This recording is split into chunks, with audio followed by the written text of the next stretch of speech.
Hi dears, welcome back to my channel. അപ്പോൾ ഇന്ന് ഞാൻ വന്നിട്ടുള്ളത് ഒരു അടിപൊളി മിഠായിൻ്റെ റെസിപ്പി ആയിട്ടാണ്. ഈ ഒരു മിഠായി നിങ്ങൾക്ക് ഈ ഒരു വീഡിയോ കാണുന്ന പലർക്കും അറിയാവുന്നതായിരിക്കും. അപ്പോൾ നമ്മൾ കടകളിൽ നിന്നൊക്കെ വാങ്ങുന്ന ആ ഒരു മിഠായിയാണിത്. അപ്പോൾ ഒരു നമ്മളുടെ പഴയ കാലത്തെ ഒരു മിഠായിയാണിത്. ഇപ്പോഴും കിട്ടുന്നുണ്ട്. മുമ്പ് ഞാനൊക്കെ സ്കൂളിൽ പഠിക്കുന്ന സമയത്ത് എനിക്ക് ഭയങ്കര ഇഷ്ടമായിട്ടുള്ളൊരു മിഠായിയാണിത്. അപ്പോൾ ഞാൻ കടയിൽ നിന്ന് അധികം വാങ്ങുന്നൊരു മിഠായിയാണിത്. അപ്പോൾ ഇത് എങ്ങനെയാണ് ഉണ്ടാക്കുന്നത് നമുക്ക് നോക്കാം. വളരെ സിമ്പിളായിട്ട് തന്നെ റെഡിയാക്കാൻ പറ്റും. നമുക്ക് ഒരുപാട് ഇൻഗ്രീഡിയൻസും വേണ്ട, നമ്മളെ വീട്ടിലുള്ള ചേരുവകൾ വെച്ചിട്ടാണ് നമ്മളിത് ഉണ്ടാക്കുന്നത്. അപ്പോൾ നമുക്കിത് എങ്ങനെയാണ് ഉണ്ടാക്കുന്നത് നോക്കാം. അപ്പോൾ നമുക്ക് വീഡിയോയിലോട്ടേക്ക് പോവാം. പോകുന്നതിന് മുമ്പായി നിങ്ങൾ എൻ്റെ ചാനൽ ഫസ്റ്റ് ടൈമാണ് കാണുന്നതെങ്കിൽ ഒന്ന് സബ്സ്ക്രൈബ് ചെയ്യുക. അപ്പോൾ ഇതാ നമ്മളുടെ ഈ ഒരു മിഠായി ഉണ്ടാക്കാൻ വേണ്ടിയിട്ട് ഞാനൊരു ബൗൾ എടുത്തിട്ടുണ്ട്. ഇനി നമുക്ക് ഇതിലേക്ക് 1 കപ്പ് അളവിൽ അരിപ്പൊടി ചേർത്ത് കൊടുക്കാം. അപ്പോൾ ഈ ഒരു അരിപ്പൊടി എന്ന് പറയുന്നത് നമ്മളുടെ പത്തിലിനും അതുപോലെ ഇടിയപ്പത്തിനൊക്കെ യൂസ് ചെയ്യുന്ന അരിപ്പൊടിയാണ്.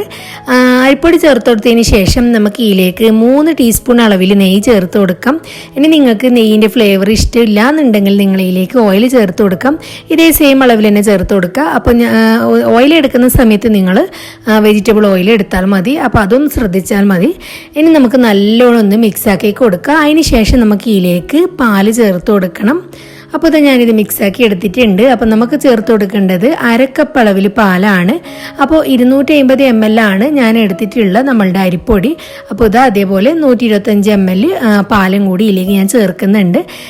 കംപ്ലീറ്റ് ആയിട്ട് ഫുള്ളായിട്ട് ഒഴിച്ചു കൊടുക്കാതെ നമ്മൾ കുറച്ചായിട്ട് ഒഴിച്ചു കൊടുത്തിട്ട് നല്ലോണം ഒന്ന് കുഴച്ചെടുക്കാം. അപ്പോൾ നമ്മൾ ഒഴിച്ചു കൊടുക്കുന്ന സമയത്ത് ആദ്യമൊക്കെ ഒന്ന് ലൂസായി തോന്നും. പിന്നെ നമ്മൾ കംപ്ലീറ്റ് ആയിട്ട് ഈ ഒരു 1/2 കപ്പ് കറക്റ്റ് അളവിൽ ഒഴിച്ചു കൊടുക്കണം. നമ്മളുടെ ഈ ഒരു അരി എന്ന് പറയുന്നത് വെള്ളം വലിച്ചെടുക്കും. അപ്പോൾ അതുകൊണ്ട് തന്നെ നമ്മൾ ഈ ഒരു 1/2 കപ്പ് കറക്റ്റ് പാകത്തിനുള്ളതാണ്. അപ്പോൾ നിങ്ങൾ നല്ലോണം ഒന്ന് കുഴച്ചെടുക്കുക. അപ്പോൾ ആദ്യം ഒന്ന് വെള്ളമായ പോലെ തോന്നും, എന്നാലും നമ്മൾ കംപ്ലീറ്റ് ആയിട്ട് കുഴച്ചെടുക്കുന്ന സമയത്ത് ഇതുപോലെ കിട്ടും. അപ്പോൾ ഇതുപോലെയാണ് നമ്മളുടെ മാവ് വേണ്ടത്.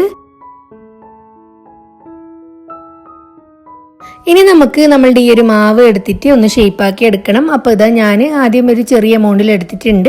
എന്നിട്ട് ഞാനിതാ ഇതുപോലെ ഒരു ഓവൽ ഷേപ്പിലാണ് എടുക്കുന്നത്. അപ്പോൾ നമ്മൾ ആ ഒരു പാക്കറ്റിൽ നമുക്ക് കിട്ടുന്ന ഇതുപോലെ ഓവൽ ഷേപ്പിലാണ്. അപ്പോൾ അതായിരിക്കും നല്ലൊരു ഭംഗി ഉണ്ടാവുക കാണാൻ വേണ്ടിയിട്ട്. അപ്പോൾ നിങ്ങൾക്ക് ഇഷ്ടമുള്ള പോലെ ചെയ്യുക. അപ്പോൾ ഞാൻ നമ്മളുടെ ഫോട്ടോക്ക് കറക്റ്റ് കിട്ടാൻ വേണ്ടിയിട്ടാണ് ഇതുപോലെ ഷേപ്പാക്കി എടുത്തിട്ടുള്ളത്. അപ്പോൾ ഇതുപോലെയാണ് നമുക്ക് വേണ്ടത്. അപ്പോൾ ഞാനിതാ കംപ്ലീറ്റ് ആയിട്ട് ഇതുപോലെ ചെയ്തെടുത്തിട്ടുണ്ട്. അപ്പോൾ ഇതുപോലെയാണ് നമുക്ക് വേണ്ടത്. ഇനി നമുക്കിത് ഫ്രൈ ചെയ്തെടുക്കണം. അപ്പോൾ നമ്മളിത് ഫ്രൈ ചെയ്യുന്നത് ആദ്യം തന്നെ ഹൈ ഫ്ലെയിമിലിട്ട് നമ്മളുടെ ഓയിൽ നല്ലോണം ഒന്ന് ചൂടാക്കി എടുക്കുക.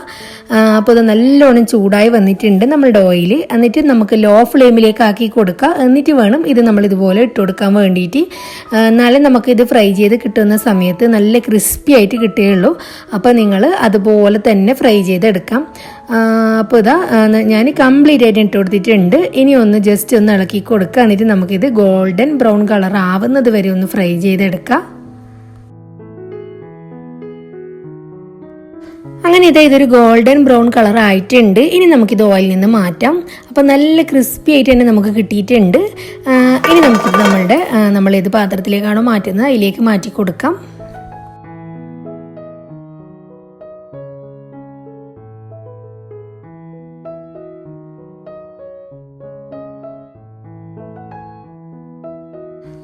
അങ്ങനെ ഞാനിത് കംപ്ലീറ്റ് ആയിട്ട് ഓയിലിൽ നിന്ന് മാറ്റിയിട്ടുണ്ട്. ഇനി നമുക്കിത് അധികം ചൂട് പോകാൻ വെക്കാതെ തന്നെ വേഗം തന്നെ നമുക്ക് ഇതിൻ്റെ മേലെ ഒരു കോട്ടിങ് കൊടുക്കണം. അപ്പോൾ അതിന് വേണ്ടിയിട്ട് ഞാനൊരു ചട്ടി വെച്ച് കൊടുത്തിട്ടുണ്ട്. ഇനി നമുക്ക് ഇതിലേക്ക് 1 കപ്പ് അളവിൽ ശർക്കരയാണ് ചേർത്ത് കൊടുക്കേണ്ടത്. അപ്പോൾ ഞാൻ ശർക്കര നല്ലോണം ഒന്ന് ഗ്രേറ്റ് ചെയ്തിട്ട് ഈ ഒരു കപ്പ് അളവിൽ എടുത്തിട്ടുണ്ട്. അപ്പോൾ ഈ ഒരു കപ്പ് എന്ന് പറയുന്നത് 250 ml ആണ്. ഇനി നമുക്ക് ഇതിലേക്ക് വേണ്ടത് 2 ടേബിൾ സ്പൂൺ അളവിൽ വെള്ളം. ഒരുപാട് വെള്ളം ചേർക്കരുത്, 2 ടേബിൾ സ്പൂൺ മാത്രം മതി. എന്നിട്ട് നമുക്കിത് നല്ലോണം ഒന്ന് മെൽറ്റാക്കി എടുക്കാം. അപ്പോൾ നമുക്കിത് മീഡിയം ഫ്ലെയിമിലിട്ടിട്ട് നല്ലോണം ഒന്ന് മെൽറ്റാക്കി എടുക്കാം.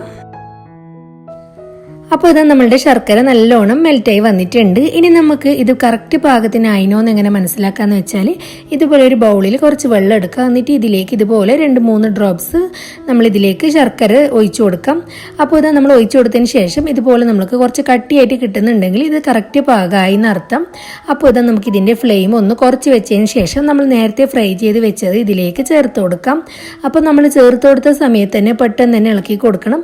അല്ലാന്നുണ്ടെങ്കിൽ അത് പെട്ടെന്ന് കട്ട കെട്ടിപ്പോവും. അപ്പോൾ അതുകൊണ്ട് തന്നെ നിങ്ങൾ ലോ ഫ്ലെയിമിലേക്ക് ആക്കിയതിന് ശേഷം വേണം ഇത് ചേർത്ത് കൊടുക്കാൻ വേണ്ടിയിട്ട്.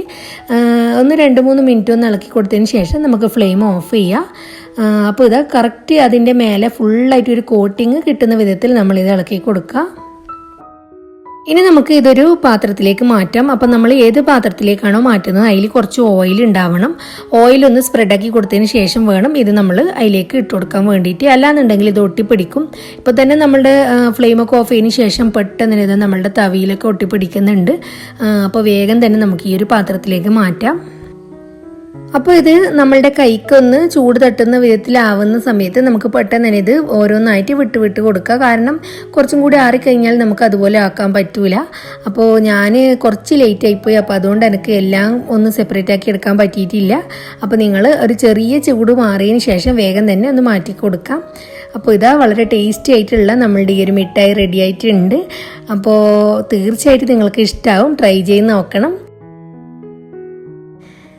പിന്നെ ഈ ഒരു മിഠായി ആർക്കെങ്കിലും ഇഷ്ടമാണെന്നുണ്ടെങ്കിൽ ഒന്ന് കമൻറ്റ് ചെയ്യണേ.